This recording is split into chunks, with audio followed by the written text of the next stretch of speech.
31st night కి farm house book చేసుకుని friends తో ఎంజాయ్ చేయాలనుకుంటున్నారా? అయితే వెంటనే డోసే యాప్ ని డౌన్లోడ్ చేసుకుని బుక్ చేసుకోండి.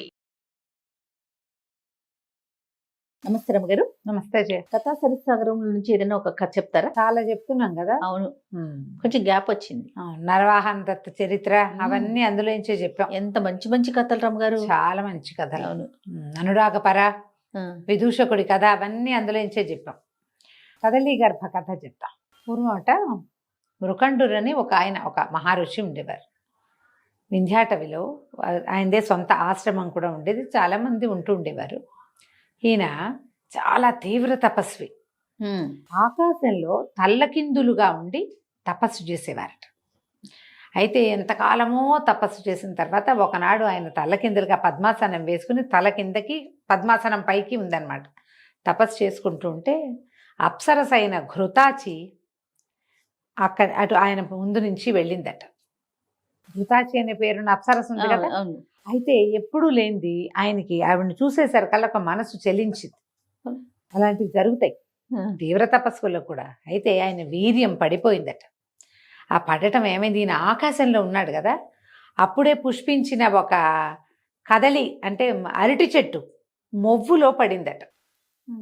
ఈయన తపస్వి అవటం వల్ల ఆ పడినది స్త్రీ శిశువుగా రూపాంతరం చెందింది. ఆడపిల్ల అయిందట. ఆ అరటి చెట్టు మొవ్వులో నుంచి పుట్టింది కాబట్టి కదలి గర్భ అని పేరు పెట్టారట పాపకి. ఆయన ఇట్లా తన వల్ల ఇలా శిశువు రూపొందిందని ఆయన దిగి వచ్చి ఆ శిశువుని తీసుకున్నాడు. తీసుకుని తన ఆశ్రమంలో ఉన్న తపస్సులందరికీ అప్పచెప్పాడు. ఆ కదలి గర్భని ఈ మృకండాశ్రమంలోనే అమ్మాయి పెరిగేది. ఎంతో చక్కటిది. మరి ఘృతాచి అప్సరస కదా, ఆవిడ మహాసౌందర్యవది. దానివల్లే కదా ఇలాంటిది జరిగింది. అయితే ఈ అమ్మాయి చక్కగా పెరిగి బాగుండేది, అందంగా ఉండేది. కదలి గర్భ అని పిలిచేవాళ్ళు. అదే కదలి గర్భ. కదలి అంటే అరటి మొవ్వులోంచి పుట్టింది. అయితే ఆ ప్రాంతానికి చెందిన మహారాజు ఒకరు ఇక్కడికి అడవికి వచ్చి ఈయన మహాద్భుత సౌందర్యవతిగా ఉన్న ఈ కదలి గర్భను చూసి వ్యామోహం చెంది పిల్లని వివాహం చేసుకుంటానని ఋషినే అడిగితే సరే రాజు అడిగాడు, కాదంటమెందుకు, కణ్వాశ్రమంలో శకుంతలని దుష్యంతుడు వివాహం చేసుకోవాలా, అంతే, అలాంటిదేనని భావించి ఆయన ఈ కూతుర్ని ఈ పిల్లని ఆయనకి ఇచ్చి వివాహం చేయటానికి ఒప్పుకున్నాడు. ఈ ఘృతాచి ఆమె స్నేహితురాళ్ళు అందరూ వచ్చారట, దేవకాంతలంతా వివాహానికి. మరి తమలో ఒకదాని వల్ల పుట్టింది కదా ఈ పాప. గర్భం కాకపోయినా ఆమె వల్లే కదా ఇది జరిగింది. వాళ్ళంతా వచ్చి పిల్లని చక్కగా అలంకరించి ఎంతో ఆదరించి చాలా ప్రేమపూర్వకంగా వివాహం జరిపించారు. అయితే ఈ కదలి గర్భని రాజుగారు తీసుకెళ్ళేటప్పుడు వాళ్ళు ఏం చేశారట, కొన్ని ఆవాలు అమ్మాయి చేతికి ఇచ్చారట. నువ్వు వెళ్ళే మార్గం అంతా ఇవి వేసుకుని వెళ్ళు, నీకేదైనా సమస్య వస్తే ఈ ఆవాలు నీకు దారి చూపిస్తాయి అని చెప్పారు. ఆమెకి ఒక చిన్న మూట ఇచ్చిన ఆవాలు పట్టుకుని ఈ కదలి గర్భ రాజుగారింటికి వెళ్ళిపోయి తీసుకుపోయాడు. తీసుకెళ్తే రాజుగారికి పెద్ద భార్య ఒక ఆవిడ. ఇవి రెండో మూడో 36 అప్పట్లో అలా జరిగేది. దక్షిణ నాయకులుగా ఉండేవాళ్ళు రాజులు.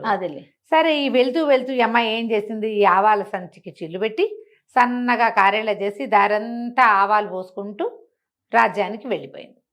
వెళ్తే వాళ్ళందరూ బాగా ఆదరించారు. పెద్దరాణి గారికి ఒళ్ళు మంటగా ఉండేది. ఈ సౌందర్యవతి అయిన చిన్నపిల్లని ఈయన అడవిలో నుంచి తీసుకొచ్చాడు. దీనికి అమ్మలేదు, అయ్యే సరైంది కాదు. మరి ఏమనిపిస్తుంది, అమ్మాయి ఎట్లా పుట్టిందో అనేది తెలిసింది కదా. ఒక వెగటుగా ఉండేది. రాజుగారు పరమ ప్రీతిగా ఉండేవాడు కదలి గర్భ పట్ల. ఆయన ఎంతసేపు ఆ అమ్మాయి వ్యామోహంలో పడి చిక్కుకుపోయినట్టు కనపడేసరికి ఈ మహాదేవికి నచ్చేది కాదు. పెద్దావిడికి ఆవిడ ఏం చేసింది, ఒక కాపాలికని పిలిచిందట. కాపాలిక అంటే వృద్ధ తాపసి ఒక ఆవిడ. ఈ ఏమంటారు, రకరకాలమైన అంటే క్రూరమైన శక్తుల్ని సాధించిన వాళ్ళు కాపాలికులు అంటారు. పిలిచి ఎలాగైనా సరే ఈ కదలి గర్భని తప్పించు అనేసరికి ఈ తాపసి ఏమనుకుంది, మనతోటి ఏమవుతుంది, ఋషి పుత్రిక అని చెప్పి ఆ రాజుగారికి సేవించేటువంటి ఒక మంగలివాడు, వృద్ధ నాపితుడు అంటారు, ఆ నాపితుడిని పిలిచి, అరే ఎట్లాగైనా సరే ఈ యువరాణిని ఈవిడ్ని తప్పించాలిరా, రాణిగారు చాలా ఆసక్తిగా ఉంది ఈ పిల్లని తప్పించడం పట్ల, ఏదైనా ఒక సలహా చెప్పమంది. వాడనుకున్నాడు, ఏమిటి లేనిపోని పాపం, ఈయన పోయి పనిమాల అడవిలోంచి ఆ పిల్లని తెచ్చుకోవటం ఎందుకు, అదే కదా. ఋషికుమార్తెని తీసుకొచ్చిన తర్వాత ఈవిడికి ఇంత కుళ్ళు రేపేలాగా ఎందుకు ప్రవర్తించాలి, రేపొద్దున ఏదైనా తేడా వస్తే రాణిగారు బాగానే ఉంటుంది, నేను కదా మధ్యలో దొరికిపోతాను. బాగా ఆలోచించి ఏమన్నాడు, అమ్మాయి అట్లా కాదు, ఇటు ఏదైనా విషం తెచ్చిపెట్టమని, విషం తెచ్చిపెట్టామనుకో అమ్మాయికి, ఆ అమ్మాయికి ఏదైనా వచ్చాక అనారోగ్యం వస్తే కొత్త రాణిగారికి అప్పుడు ప్రశ్న రాదా, ఏం పెట్టారు, ఎవరు తెచ్చారని. ఖచ్చితంగా. అందుకని ఇవి చంపే పని ఎందుకు, తప్పించడం అంటే చంపడం అలాంటిది కాదు, ఇవి వెళ్ళిపోయేలాగా చేద్దాం, వెళ్ళిపోయేలాగా చేయాలంటే ఏం చేయాలి బాగా ఆలోచించి ఇప్పుడు ఏమన్నాడు, అట్లా కాదండి, ఎవరిమైనా సరే ఫ్రెష్గా ఉన్న ఇప్పుడే చనిపోయిన శవం తాలూకు కాళ్ళు చేతులు పట్టుకొస్తా, అవి చిన్నరాణి గారి మందిరంలోకి చేర్చండి, రాజుగారికి ఇవి చూపించి ఈమె ఢాకిని అని చెప్దాం, నరమాంసం తింటూ ఢాకిని అంటే మాంసం మహామాంస భక్షణ చేసే వాళ్ళని ఢాకిన్లు అంటారు. ఆయనే వదిలేస్తాడు, అమ్మాయి దారి అమ్మాయి పోతుంది, ఇది చంపేసే గోల్ ఎందుకు మనకి అదేలే అని చెప్పాడు. రేపొద్దున ఏదైనా తేడా వస్తే నన్ను అడిగితే నేనేం చెప్పచ్చు అంటే, పెద్దరాణి గారు చంపేయమన్నారండి, అలా కాదు కనీసం బతుకుంటారు అని చెప్పి ఇలా రక్షించానండి అని చెప్పి కూడా మనం బహుమతులు పొందొచ్చని ఆలోచించి కాపాలికకి చెప్పాడు, ఆ అమ్మాయి మీద విష ప్రయోగం చెయ్యొద్దు, ఆ విషయాలు నేను దాను. అప్పుడు నాభి అని దొరికేదట ఒక రకం, ఆ నాభి నలకంత చీమ తలకాయంత నాభి తగిలిస్తే మన సైనైడ్ లాంటిది నాభి అంటారు దాన్ని, అలాంటివి చెయ్యొద్దు, పంపించేద్దాం. ఒకవేళ తప్పి తగిలి ఈమె కనుక గర్భవతి అయిందనుకో మనకు తెలియకుండా, ఈ నాభి వల్ల తల్లి పిల్లకి ఏదైనా అయితే 2 పాపాలు వస్తాయి మనకి, మంచోడు అన్నాడు. అనేసరికల్లా కాపాలిక ఒప్పుకుంది. వీడేం చేశాడు, ఈ మన రకరకాల శవాలు అవి కొట్టుకొస్తుంటాయి నదుల్లో, ఈ సైనికులు వాళ్ళు వీళ్ళు చూసి పంచనామాలు నిర్వహించి ఎవరి తాలూకు ఏమిటి కనుక్కుంటారు. వీడు అది కాకుండా ఒకళ్ళిద్దరు సైనికుల్ని మంచి చేసుకుని ఏదో పని ఉందని క్రియ ఉందని చెప్పి దొరికిన శవం తాలూకు కాళ్ళు చేతులు పట్టుకొచ్చి కాపాలికకి అప్పచెప్పాడు. ఓహో, ఈవిడేం చేసింది, ఓ 2 చెలికెత్తల్ని మంచి చేసుకుని యువరాణి ఈ చిన్నరాణి గారి మందిరంలోకి అవి చేర్చాక రాజుగారు పెద్దరాణి దగ్గర ఆవిడ వంతుంది, వారానికి ఒకసారి 2 సార్లు వచ్చేసరికల్లా ఆవిడంది, క్షేమంగా ఉన్నారా, మిమ్మల్ని చిన్నరాణి ఏమి చేయలేదు కదా, నన్నేం చేస్తుంది, అట్లాంటి పిచ్చివాగుడు మాటలు మాట్లాడుతున్నాం అంటే, అయ్యో మీకు తెలీదు, అమ్మాయి మహామాంస భక్షణ చేస్తుందండి, ఆ అడవిలో ఉండగా సులువుగా ఉండేది, ఇక్కడ ఏం చేస్తోందో, ఏమీ దొరకకపోతే మిమ్మల్ని కొరుక్కుని తినేస్తోందేమోనని అన్నది. అనేసరికి ఆయన నిర్ఘాంతపోయాడు. చిచ్చి, అట్లాంటి కదలి గర్భ అట్లాంటిది కాదు, మృకండ మహర్షి కూతురు, ఆ అమ్మాయి అట్లా ఎందుకు చేస్తుంటే కావాలంటే మీరు గదులు చెక్ చేసుకోండి, పరీక్షించండి అని. ఈయన ఏం చేశాడు, పరీక్షించాడు. ఈ రాత్రి తెల్లవారేసరికల్లా కాళ్ళు చేతులు తరిగి ఉన్నాయి, ముక్కా చక్కగా ఉన్నాయి.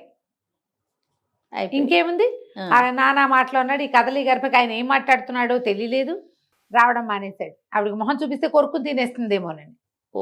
3-4 రోజుల తర్వాత ఈ అమ్మాయి కబురు చేస్తే నీ దారి నీది, మా దారి మాది అని సమాధానం వచ్చింది. ఈ పిల్ల బెదిరి ఎందుకు వచ్చింది, ఇక్కడ ఉండకూడదని బయటకు వచ్చింది. బయటకు వస్తే ఎక్కడికి వెళ్ళాలి, దారి లేదు తినలేదు, తనకేం తెలుసు, అమ్మాయి అడవిలో నుంచి వచ్చిన అమ్మాయి. కానీ ఊరు బయటికి నడుస్తూ ఉంటే ఊరు పక్కన బాట మీద ఆవాల లైన్ కనపడుతోంది. గుర్తొచ్చింది, ఓహో మనం చల్లినవన్నీ ఆ ఆవాల దారి పట్టుకుని ఆవాల దారి ప్రకారం నడుచుకుంటూ వెళ్ళిపోయి ఆశ్రమానికి చేరిపోయింది. ఓహో, అక్కడి నుంచి చల్లిందిగా. అదే ఇది 4 నెలలు గడిచేసరికి ఆవాలు ఇంత ఎత్తున వస్తాయి కదా చెట్లు. ఆ రోజుల్లో రోడ్డు మీద ఉన్న మొక్కలు ఎవరు పీకేవాళ్ళు కాదు, మొక్కలు మొలిచినవి ఉన్నాయి అంతే. ఇంటికి వెళ్ళిపోయింది. ఇంటికి వెళ్ళేసరికల్లా ఋషాశ్రమం చేరిన కుమార్తెను చూసేసరికల్లా మునిగారికి డౌట్ వచ్చింది, అనుమానం వచ్చింది, ఏం జరిగింది అని. కానీ ఆయన దివ్య దృష్టితోటి చూసి, ఓహో ఈ అమ్మాయిని భరించలేక, కొత్తగా వచ్చిన రాణిని భరించలేక పెద్ద రాణి చేసిన పన్నాగం ఇది కనిపెట్టాడు ఆయన. కనిపెట్టి నిశ్శబ్దంగా ఉన్నాడు. ఎప్పుడైతే మందిరంలో ఈవిడ రాణి లేదని తెలిసిందో ఆయన భయం వేసింది రాజుగారికి. ఆవిడ డాకిని అని అర్థమైంది, ఏదో తింటోందిగా, మాంసం తింటోందని అనుమానం కదా.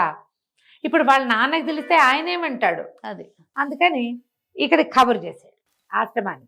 యువరాణి అమ్మాయి ఇక్కడే ఉంది, మహారాజును రమ్మన్నానని చెప్పమని ఈయన కబురు చేశాడు. మళ్ళీ భయపడుతూ వచ్చాడు రాజు. వచ్చేసరికల్లా అప్పుడు ఈ ఋషి గారు నాయన ఇది ఇది జరిగింది, నీ పెద్ద భార్య చిన్న భార్యని ఓర్చుకోలేక ఇలా చేసింది. ఈమెను డాకిన్ని చేసింది. దేవయోని ఈ అమ్మాయి ఘృతాచి వలన జన్మించింది, పైగా అయోనిజ, ఎవరి మనుషుల సంపర్కంతో పుట్టింది కాదు. ఈమె డాకిన్ ఎట్లా అవుతుంది? నువ్వు అదొక ఆలోచన చేసి ఉండాల్సింది కదా. మానవులైతే డాకిన్లు అవుతారు, అదే ఇలా అయోనిజగా జన్మించిన వాళ్ళు. సీతాదేవి అయోనిజ, ఆవిడతోటి పోలికే ఈ అమ్మాయి కూడా ఇంచుమించుగా అలాంటిదే. అవును అవును. అనగానే ఈ రాజుగారు చాలా బాధపడిపోయాడు. అయ్యో, ఇంత పొరపాటు జరిగింది, కనీసం నేను ఋషినైనా తలచలేదే. అడిగి అవి చూసేసరికి ఉద్రేకపడ్డాను. మునిగారిని క్షమించమని పదే పదే ప్రాధేయపడి మళ్ళీ చిన్న భార్యను పుచ్చుకుని నగరానికి వెళ్ళాడు కదలి గర్భతోటి. వెళ్ళేసరికల్లా రాణి తిరిగి వచ్చేసరికి వీళ్ళంతా హడిలిపోయారు. తెలిసిపోయిందని. హడిలిపోయారు. అక్కడి నుంచి మెల్లిగా ఆయన ఆను పాను తీశాడు, ఎవరు చేశారు అని.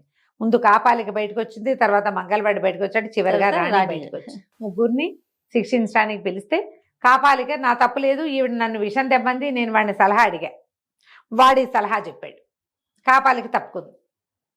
వాడేం చెప్పాడు, వీళ్ళు విషం పెట్టిస్తే అమ్మాయి చచ్చిపోతుంది, చావకుండా ఉండడానికి నేను ఈ మార్గం ఎన్నుకున్నాను, నిజం నిలకడ మీద ఎలాగూ తెలుస్తుందిలే 4 రోజులు పోయాకని మంగళవాడు తప్పుకున్నాడు. ఫైనల్ గా రాణి గారు దొరికింది. అసూయపడి చంపడానికి కూడా ముందుకొచ్చిన రాణిని పుట్టింటి పంపించేశాడు రాజుగారు. ఈ పద్ధతులతో మాకు కుదరదు అని. హాయిగా కదలి గర్భతోటి కలిసి ఉన్నాడు. తర్వాత చాలా మంది సంతానం కలిగారు అమ్మాయికి. రాజు రాణి సుఖంగా ఉన్నారు. కథ కంచికి మనం ఇంటికి. బాగుందండి. నమస్తే. నమస్తే జీ.